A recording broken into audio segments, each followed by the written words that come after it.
Welcome back friends to another session of fluid mechanics and rate processes. In the last session we started talking about the various regimes that the flow can be in and how we can model them. So, we started with the flow equations, we non-dimensionalized them and then took the case of Reynolds number going to 0 where we talked about the creeping flows or the Stokes equations. So, I will just review that a little bit for you and then we will move further.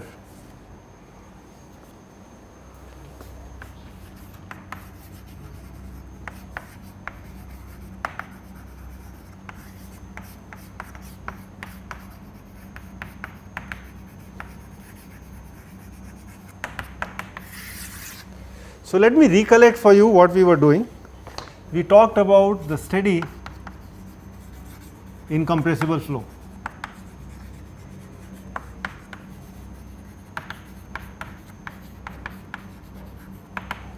And then we said, let us write down the flow equations, and these were divergence of V is 0, and then we had rho V dot gradient of V plus gradient of pressure, this is mu times del square V. Okay, the mass balance and then the force balance. And then we said let us non-dimensionalize them.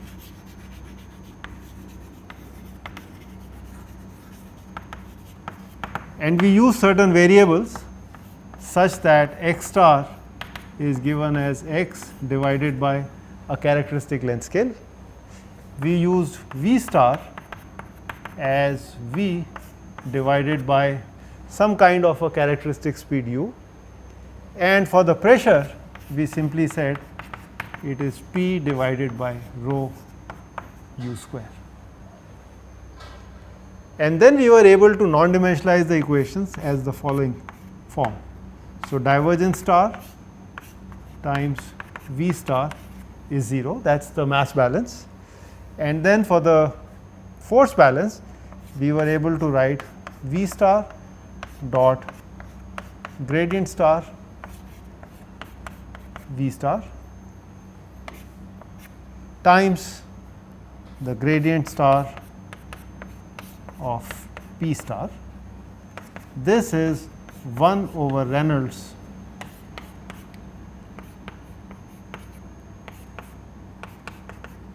E star. Okay. So, these were the two equations which are going to govern the flow and with the boundary conditions. A comment that we made is that there are three competing terms in this equation. This is inertial term, this is because of the pressure gradient. So, let me just call it a pressure term, and this is viscous. The argument being made is, in general we could have a flow where all these terms are important, but then we could also have a situation where perhaps only two of them are important. We further argued we cannot have a situation where only one of them is important, because we said suppose there is a term like the inertial term which is important, it must be balanced by some other mechanism, and therefore at least two of them should be important. So, the first case that we actually talked about was the Reynolds number tending to 0, which we said is the creeping flow, and we were able to get the Stokes approximation.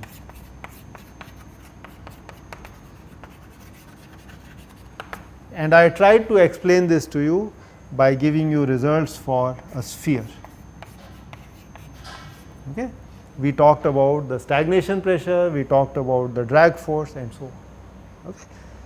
We made a comment that the equations are linear.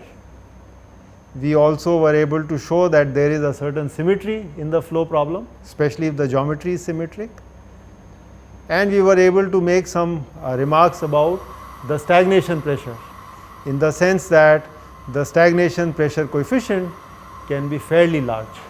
Okay. Now, what we want to do today is we want to look at the other limit What if the Reynolds number goes to infinity? Okay. So, we want to talk about the inviscid flow, or sometimes it is also called as the frictionless flow.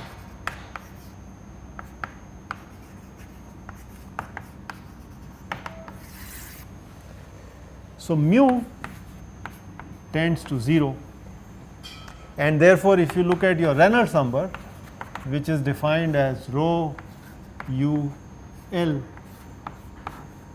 by mu, then in some sense as mu goes to 0, the Reynolds number goes to infinity. And in that case, you can see from these equations the divergence of V that remains as is, but out of these 3 terms here in the momentum equation, we should be able to now get rid of this term, and only 2 terms remain. So, let me then write down the Euler equations for you, and they are divergence of V equal to 0. So, I am back in the dimensional form, and further I can write that V dot gradient of V plus gradient of pressure, this is 0. These equations we refer to them as Euler equations.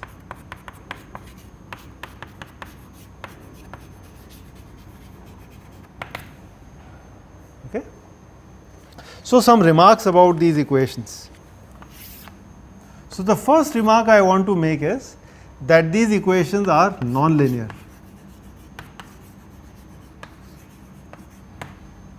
So, unlike the Stokes equation where we did not have the advection term, those equations were linear, but the Euler equations are still nonlinear, which really means that we will not be able to do the classical superposition of flows.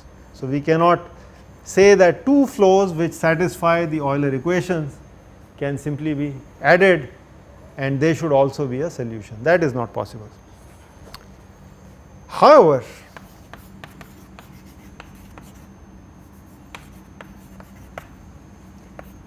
if we go to a special case of irrotational flows,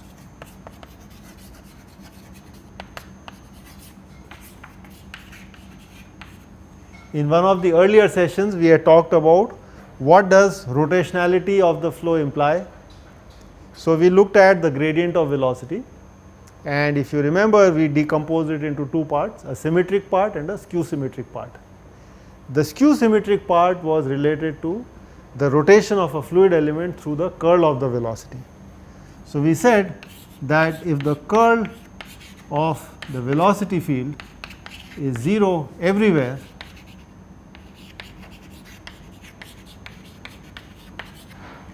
then the flow is irrotational. All right.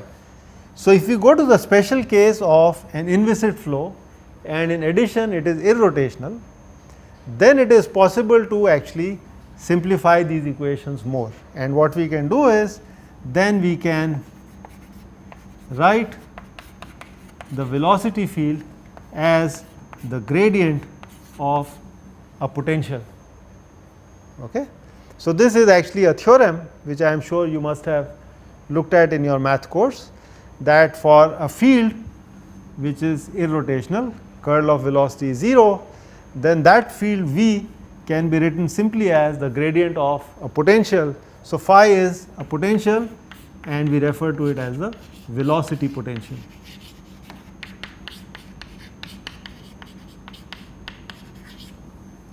And in that case, enormous simplifications are possible. So, we will come to that in a while, but let us move on and look at other properties. So, I want to continue on the property number 3, which is that the equation now is first order in V. Okay. Unlike the full Navier-Stokes where you had instead of a 0 here, a viscous term which is second order. Now this equation is first order in velocity. And what that does is that it kind of has an implication on the boundary conditions. Okay? So not all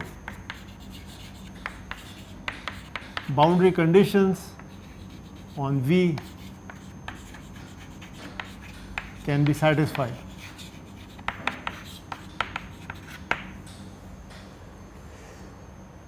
So we'll have to give up some boundary conditions, and then the question is which ones should we give up, and we have discussed this earlier.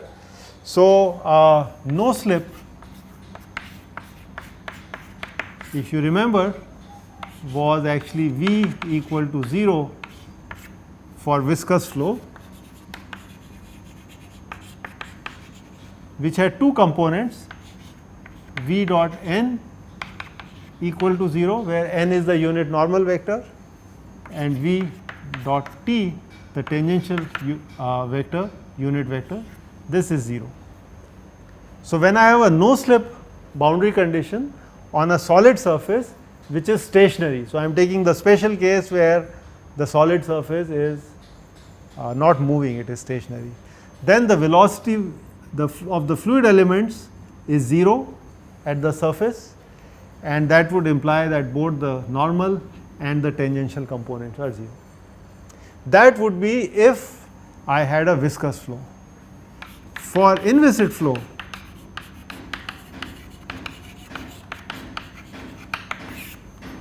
drop the V dot t equal to 0. So this cannot be satisfied. So we only satisfy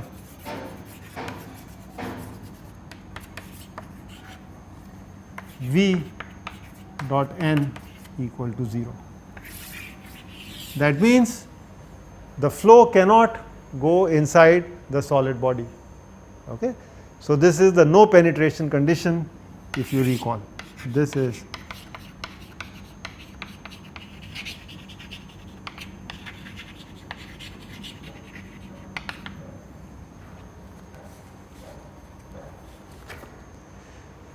there is yet another property of the Euler equations, and that is that if V is solved from gradient of phi being V. So suppose I am able to represent for an irrotational flow that my velocity is a function of the gradient of a potential, and I know the velocity field. Then P, the pressure field, can be determined using the Bernoulli's equation.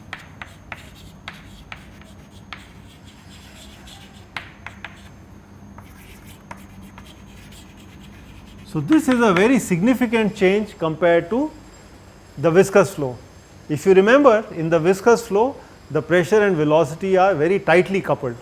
So we will have to solve them together. On the other hand, we are saying if I look at the inviscid flow, and by some stroke of luck, if it also happens to be irrotational, then velocity can be obtained first, and then the pressure field can be obtained once the velocity has been calculated. So they are kind of decoupled. Okay? So you can see it is a very much easier to solve an Euler flow as compared to a viscous flow.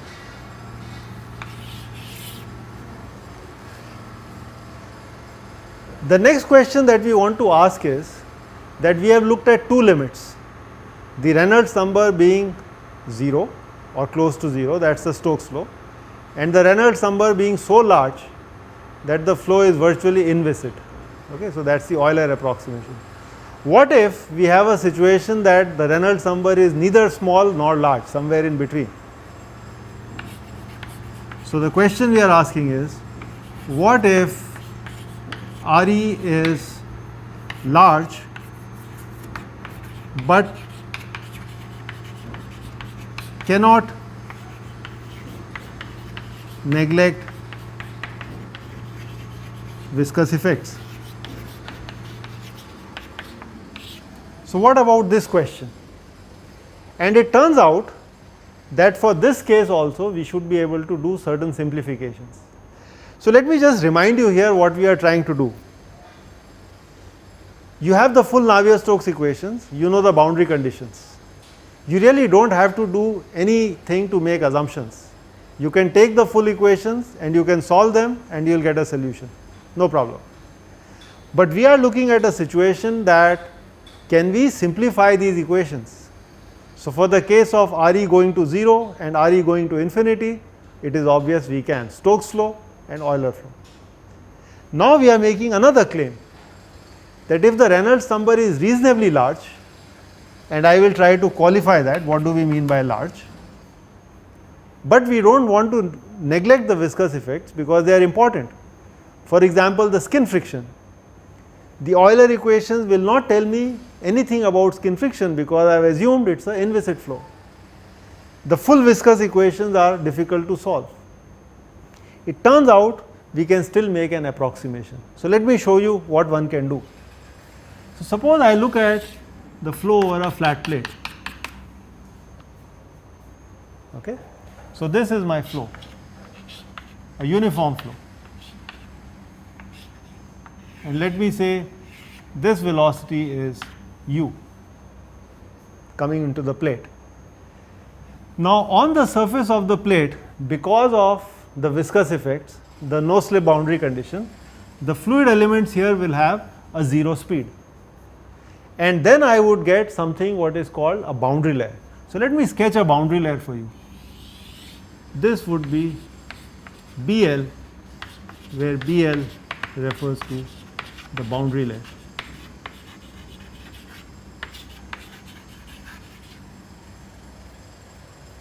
So, this you can imagine comes from experimental observations when people have made measurements, let us say in a wind tunnel or a water tunnel. If I want to sketch the velocity profiles, what is being said is that suppose I draw a velocity profile here. So, far away from the plate in the lateral direction, I am going to get a speed which is exactly u. So, let me trace the u here. So, this is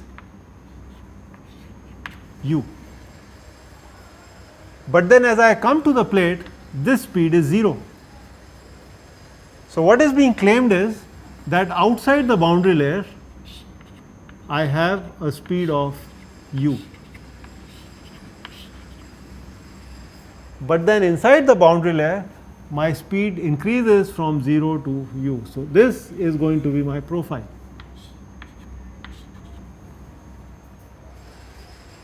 If I try to draw a profile at another location, let us say somewhere here. So, this would be u,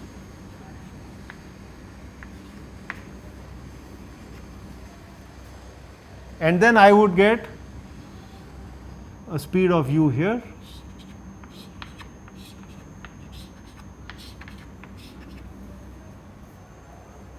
and in fact my speed would go from 0 to this speed inside the boundary layer. So, in other words, what we are claiming is that if I shade this region, then here I am going to get viscous effects,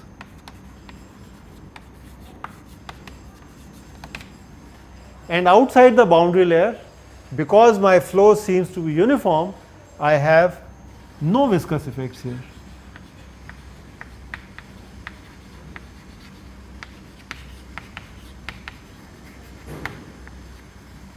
In fact, what I can do is I can treat this flow as some kind of an inner flow,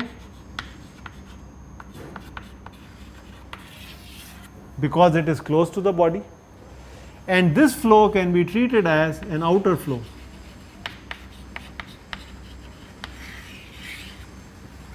This name comes from some kind of an asymptotic analysis. So, when we have second order differential equations, what is being said is that when you go away from the wall, they become first order. Okay, so that's the name given to the mathematical solution as the outer solution, and we are simply calling it as outer flow. And here they stay second order because the viscous effects are important, so that term is retained, and we call them as inner flow. Okay. So what is being claimed now is the following. If I had a flow where the Reynolds number is large, suppose my Reynolds number was not large, okay, that means the viscous effects are important everywhere. So there is no boundary layer as such. I mean, the velocity varies from 0 to whatever u over a large distance y. Then I cannot introduce this concept of a boundary layer. The boundary layer is very, very thick, and in fact it could span the whole flow, as you would see in a Stokes flow. Okay, in Stokes flow you don't have a boundary layer, the viscous effects are important everywhere. Okay. So if we had a large Reynolds number, the claim is that the viscous effects are important in a small region close to the surface of the body, and that we are calling as the boundary layer. But outside the boundary layer we can neglect those viscous effects, and we can treat the flow as if it is an inviscid flow. So the claim is outer flow is inviscid, and this could be given by Euler equations, which we have already seen. On the other hand, for the inner flow, we will have to now develop what are called as the boundary layer equations.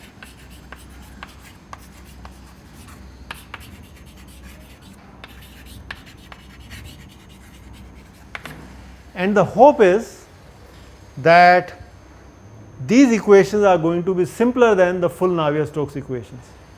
Okay? So you really have two choices as a fluid mechanicist. You can take the full Navier-Stokes and you can solve them everywhere. You don't need to do this monkey business about separating the inner flow and the outer flow. Okay? But you will probably need a computer for that. Okay? You cannot get, in most cases, an analytical solution. But if you are an engineer and you want a simple way of doing it, you will say, all right, I will make an approximation. Let me identify what this height is. So let me call this height as delta. And I would refer to delta as the boundary layer thickness.